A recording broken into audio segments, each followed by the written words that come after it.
Good morning and welcome to Rising. Pretty solid show today, right, Robbie? Absolutely. No Kim, but she'll be here later. That's right. Well, we'll we still can have stretch Kim out remotely. here. Yeah, we got more room. We don't have to fight. Kim and I were fighting over who would sit in what seat. Where the coffee could go. Yeah, all sorts of things. But it was great having her in studio, and we'll be happy to talk with her in just a little bit. But first, we're going to discuss the probe into Hunter Biden's foreign business dealings and new confirmation about the laptop from the New York Times. When we'll talk about that with Rebecca Azor and Rina Shah. Plus, Batya Ungar-Sargon will weigh in on Dr. Fauci's warnings about a new COVID variant.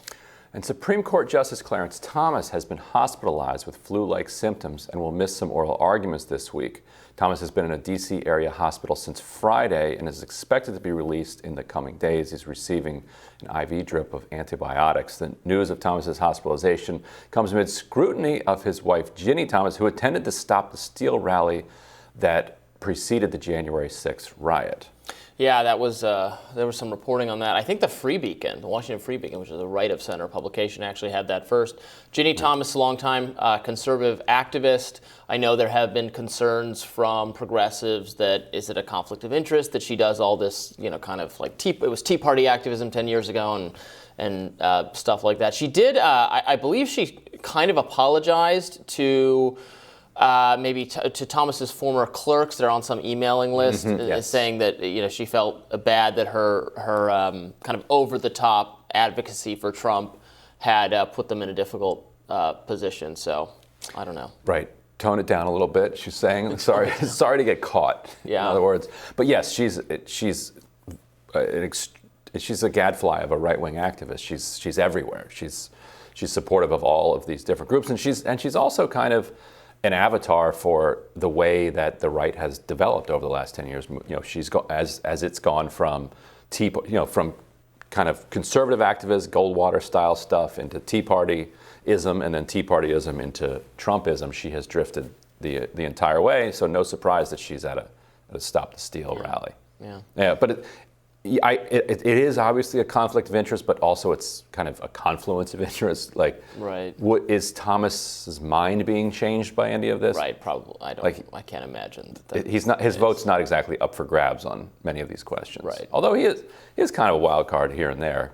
He's interesting, very interesting thinker. Yeah. But very rarely on a 5. And we looked up his age. What did you say was 73 years old. Yeah.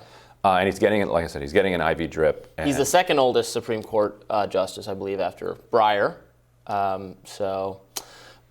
He's been in good health generally, as far as I can tell, and let's hope he speedy recovery. Obviously, he's got and whatever the infection is, whenever you're getting the IV antibiotics, like that's a full blast. Yeah. And so he should know, whether he's turning the corner soon. Yeah. And they're saying he should be out in a day or two. So. Yeah. That suggests that the antibiotics did what they're supposed to do. So we won't have another crisis Supreme Court confirmation type thing. Another moment for President Manchin to shine. Right. So today marks 25 days since Russia invaded Ukraine, and Ukraine has refused Moscow's ultimatum for the surrender of Mariupol, asking for a humanitarian corridor to be established as soon as possible. It's expected to open east and west of Mariupol at 10 a.m. Moscow time today. The South Port city has suffered some of the heaviest bombardments since the invasion began. President Zelensky reportedly told CNN that a failure to end the war by negotiation could lead to World War III, and is hoping this week's NATO summit in Brussels will provide him with even more support. Meanwhile, Zelensky has criticized Israel's refusal to send military aid, saying, quote, "You can mediate between countries, but not between good and evil." President Biden will be traveling to Poland during his European trip this week to discuss Ukraine with NATO and its allies. Now, this comes as U.S. intelligence implies that Russia is backed into a corner. Defense Secretary Lloyd Austin told CBS that Russia's military has stalled in Ukraine after sustaining heavy casualties. CBS then pressed Austin on what it would take for the U.S. to intervene. Let's watch. Would using a weapon of mass destruction like this change the U.S. calculus? Is there a level of catastrophe here where the United States could not sit on the sidelines? I think if a chemical or biological weapon was used, you'd see a significant reaction from not only the United States, but also the global community. And again, I don't want to speculate about what exactly would change our calculation. I think engaging in hypotheticals is probably not helpful here either.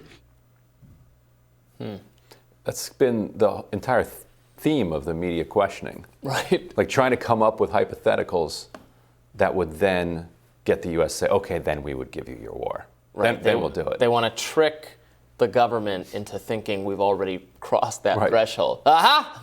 You said. If they draw red lines everywhere, eventually somebody will step over one. But Zelensky's point is the key one, that if this doesn't end via negotiation and doesn't end fairly soon, the risks of World War III are serious. Every day is another risk of World War III. Which means... Of someone shooting the wrong thing. Yeah, Something going over, some missile accidentally hitting Poland or something, and then there you go. And that makes the value of getting to a negotiated end that much higher. And you got to take risks to get there. Yeah. Because it is true. There is some red line. It's frustrating that the media keeps trying to draw it in such a way that we've already put our toes over it. But look, there is a red line. We cannot, or I don't believe we can just tolerate endless, infinite aggression from Russia before we need to do something. No, we don't want to do it, but it's on them. They have done this. We at some point we have to react and we have to defend countries we pledged to defend, and we can't just let Russia grab territory left and right. So there would come a point, and we want to avoid that, and we wish they hadn't done this to put us in this situation. We want to avoid it. We want to negotiate. We want a peace deal, and absolutely Zelensky needs to be empowered to do that. But also I don't want them to think, no, we'll just never do anything, because that gives them every incentive to keep going.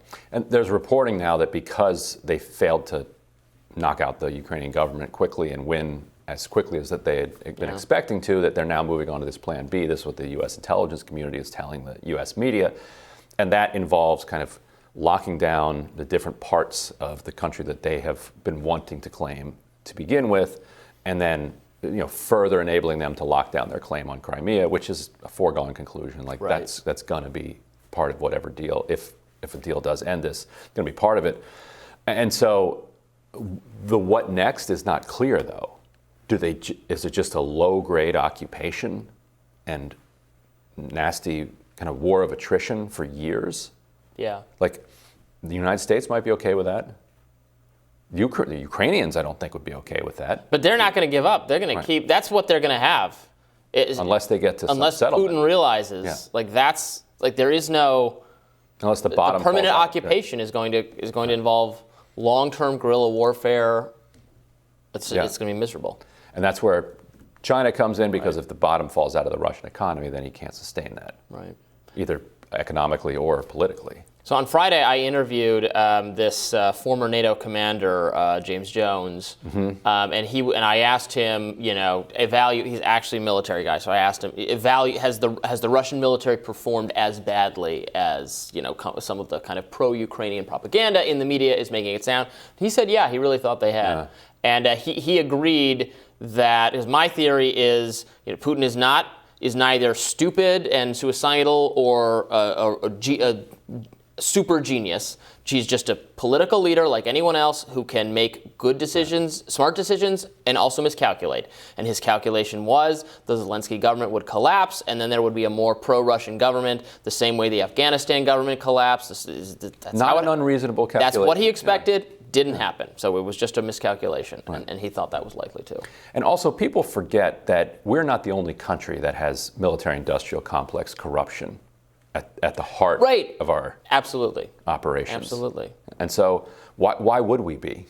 We're not uniquely corrupt. Like every country is corrupt on some level, and people talk about the way that Putin modernized the military up until starting in the 2000s up through 2012. But then in 2012, the reformer was thrown out by their military-industrial complex because his reform efforts were crimping the profits that those oligarchs were enjoying and funneling out. It could still be the case that the Putin government is far more competent and less corrupt than like the middle Soviet period, while still, well, that's not a very high benchmark to clear. like literal looting taking place at all levels of government was the Soviet experience. So Yeah. And so, yeah. Yeah, but we want to also mention President Zelensky has suspended 11 political parties in his country that had ties to Russia, the largest of which holds 44 out of 450 seats in the country's parliament. In addition, he signed a decree that combines nationwide TV channels into just one platform, saying, quote, "It is important that the country has a unified information policy." That's some wary stuff. How's the libertarian in you feeling about Yeah, those? not good. Not happy about that. Obviously, that because of all the thirsting over Zelensky that we talked about with Katie last week, it is now time for Zelensky to take that great liberal trust and almost lust for him in the media and just utterly betray it by becoming very illiberal. So you have to be. I mean, it's very concerning whenever you're banning political parties and centralizing control of the media, and these are actually things we don't like about Putin. So maybe don't do that. And this is what one of the things that makes war such hell is that these that central authorities take these powers themselves, and in some cases need to. I'm not saying they need to here, but all he would have to do if he got complaints would be like, look what Abraham Lincoln did during the habeas Civil War. corpus. Look what FDR did. Yeah, long history of people who are still lionized today as heroes and good standing among liberals, and look what they did during wars. Yeah, the victors write those stories. Yeah. But so we'll tell you what's on our radars up next. Stick around.